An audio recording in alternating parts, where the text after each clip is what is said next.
छान 7-8 दिवस vacation enjoy केलं की ऑफिसला जाताना चिडचिड होते, जायचं नसतं, मूड चांगला नसतो. होतं की नाही असं सगळ्यांच्या बाबतीत? मग एक्झॅक्टली असंच होत असतं डिलिव्हरीनंतर.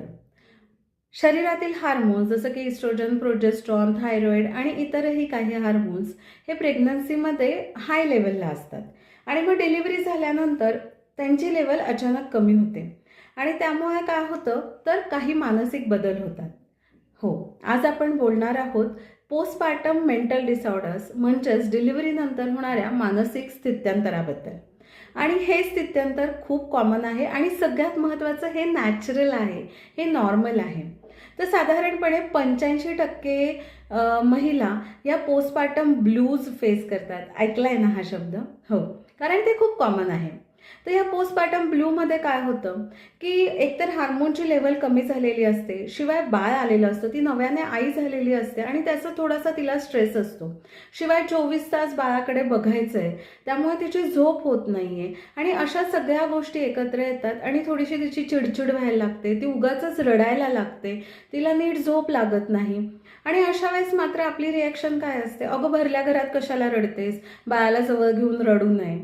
पण खरं तर तेव्हा तिला खूप इमोशनल सपोर्टची गरज आहे हे आपण सगळ्यांनी समजून घ्यायला पाहिजे. तिला त्रास न देता किंवा तिला टोचून न बोलता तिला मी तुझ्याबरोबर आहे, आपण हे सगळं मिळून करूया, तू चांगली आई आहेस, एवढं जरी तिला सांगितलं तरी तिला ते पुरतं आणि ती त्यातनं बाहेर येऊ शकते. पुढचा प्रकार असतो थोडासा सिव्हिअर, त्याला म्हणतात पोस्टपार्टम डिप्रेशन.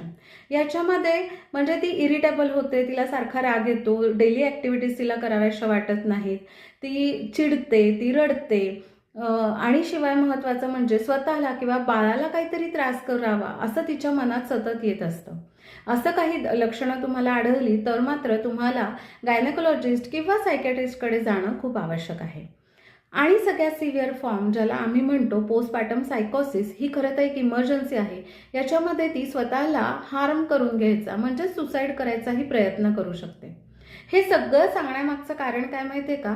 पोस्टपार्टम ब्ल्यू लक्षात येताच तिला इमोशनल सपोर्ट देऊन आपण तिला ह्या सगळ्यातून मागे फिरवू शकतो आणि कितीतरी आयांना, कितीतरी बाळांना आणि त्यामुळे नवीन जीवनदान देऊ शकतो.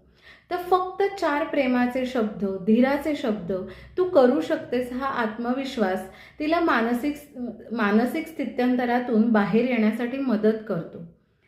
तर आपण सगळे मिळून ठरवूयात की डिलिव्हरी झालेल्या आईला आपण मनापासून सपोर्ट करूयात आणि ती चांगली आई आहे असा आत्मविश्वास देऊयात. धन्यवाद.